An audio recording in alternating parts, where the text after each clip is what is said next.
Okay, सो आज कुछ काम करते हैं हम लोग डोर के ग्लासेस के साथ। उसके लिए मैं कुछ साइड व्यू की तरफ आ जाता हूँ। यहाँ पे चेक करना। यहाँ पे मुझे एक तो सेंटर पे ये स्ट्रिप की ज़रूरत है। सेकंड, ग्लास क्रिएट करना है, तो हम लोग एक टेक्निक यूज़ करेंगे। इस डोर का फ्रेम ही यूज़ कर रहे हैं हम लोग ग्लास को रीजनरेट करने के लिए। तो सिंपल सोचना कैसा है, टॉप साइड के एजेस, बॉटम साइड के एजेस इक्वल होने चाहिए ताकि हम लोग वहाँ पे ब्रिज कर सकें। तो अगर मैं इस एज को हल्का सा मूव करता हूँ तो ये पैरेलल आ जाएगा। देन सेंटर के एजेस को सिलेक्ट करो एंड यहाँ पे हम लोग ब्रिज कर देते हैं। अब यही टेक्निक हम लोग हर एक रेंज के ऊपर काम करेंगे। सेम एज ये थोड़ा सा टिल्ट हो जाएगा एंड मैं इसे भी हल्का सा मूव कर देता हूँ ताकि एक स्ट्रिप जनरेट हो and then bridge.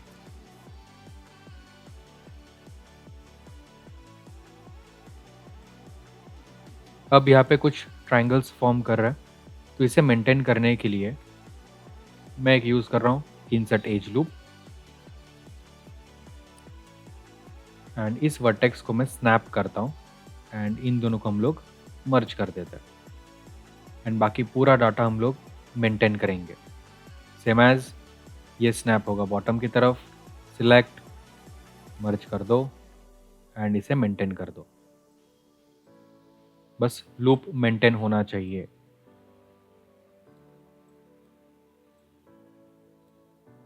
Okay, next thing, centre की अगर मुझे स्ट्रिप्स बनानी है तो उसके लिए मैं एक और लूप यहाँ पे ऐड करता हूँ। ऑब्वियसली स्टार्टिंग में थोड़ा सा अजीब दिखाई देगा, लेकिन हम लोग इसे वापस मेंटेन करने वाला है। मुझे बस ये स्ट्रिप को अलग जनरेट करना है, इसलिए कर रहा है। ओके, एंड एक बार पर्सपेक्टिव से चेक करता है। अगर कुछ अनइवन दिखाई दिया तो हम लोग वहीं पे उसे मेंटेन करना चालू कर देंगे। एंड यहाँ पे चेक करो, ये वर्टाइसेस ओपन है।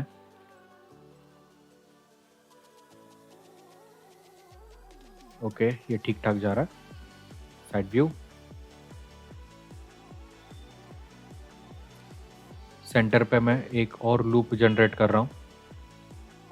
इस एज को मैं ऊपर की तरफ मूव कर देता हूँ, थोड़ा सा रोटेट एंड इसे ऊपर की तरफ, ताकि आप एक कॉर्ड मेंटेन हो। दोनों वर्टाइसेस को सिलेक्ट, इसे कर देते हैं मर्ज। ओके, कोई प्रॉब्लम्स नहीं है।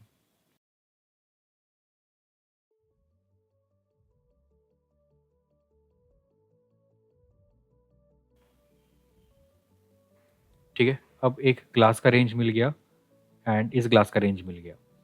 अब सिंपल सिर्फ उन ग्लास वाले पैटर्न्स को सिलेक्ट करना है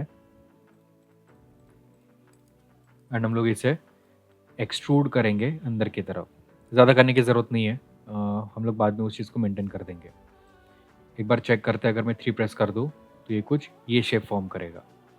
लेकिन मुझे ग्लास के पैटर्न्स को मेंटेन करने के लिए यहाँ पे ना एरिया फ्लैट जनरेट करवाना है, तो उसके लिए मुझे कुछ सपोर्टिंग एजेस की ज़रूरत पड़ेगी।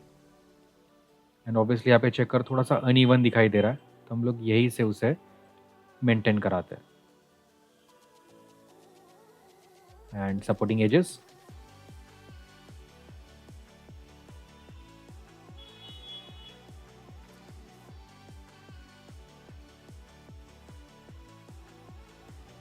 यही चीज़ यहाँ पर भी।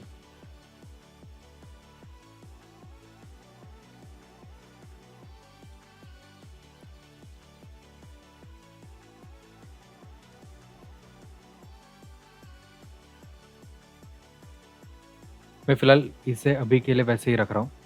इसमें हमें और भी कुछ चेंजेस करना है। अगर आप रेफरेंस चेक करोगे तो रेफरेंस में ना ये एक सिंगल स्ट्रिप है, ठीक है? लेकिन अभी कैसा दिख रहा है कि यहाँ से पूरी तरह से वो कर्व मेंटेन कर पा रहा है। ये सारी चीज़ें हम लोग पॉलिशिंग में कवर अप कर लेंगे। फिर अभी सिर्फ आपको उस डाटा को मेंटेन करके रखना है। अभी यही सेम ट्रिक हम लोग यहाँ पर भी यूज़ करेंगे।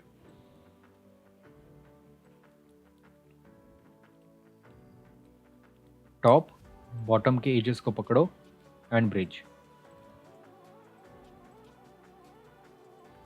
सेम ट्रायंगल फॉर्म कर रहा है, तो सेंटर पे मैं एक एज लूप ऐड कर देता हूँ। Select, snap and merge. तो जितने भी फेसेस है सबको सिलेक्ट कर दो। एक्सट्रूड एंड सेम एज कुछ सपोर्टिंग एजेस।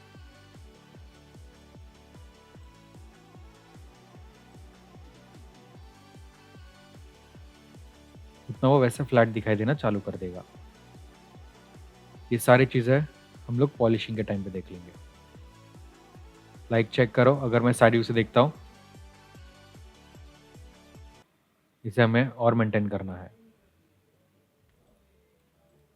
बैक पोर्शन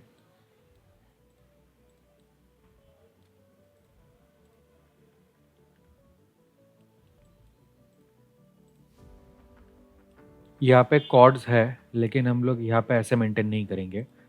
हम लोग इसके लिए साइड के कुछ लूप्स जनरेट करते हैं एंड ये वर्टेक्स स्नैप होगा बाहर की तरफ, ताकि वो सर्कुलर फॉर्म में ही जनरेट हो। एंड जितने भी सेंटर के फेसेस है वापस सिलेक्ट कर दो। एक्सट्रूड, साइड व्यू, इसे हम लोग पीछे की तरफ मूव कराते हैं।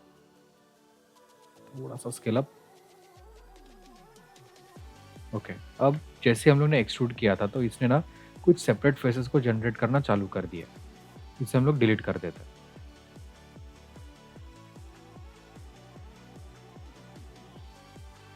मेंटेन एंड वापस यहाँ पर भी कुछ सपोर्टिंग एजेस ऐड करके रख दो।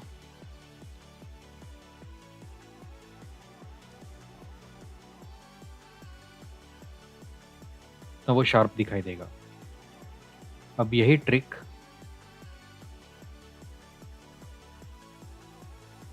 फ्रंट साइड से भी।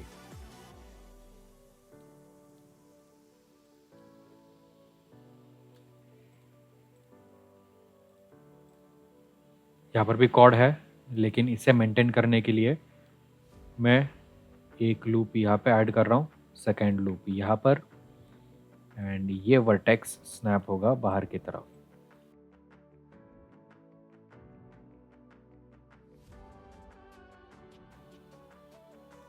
एंड देन जितने भी सेंटर के फेसेस है सबको सिलेक्ट कर लो एंड इसे हम लोग एक्सट्रूड करते हैं अंदर की तरफ। एंड जैसे ही आप अंदर की तरफ एक्सट्रूड करोगे, डेफिनेटली फ्रंट साइड की तरफ से वो कुछ फेसेस को जनरेट करेगा जिसे डिलीट करना है। एंड शेप को मेंटेन करने के लिए हम लोग कुछ सपोर्टिंग एजेस ऐड करते हैं।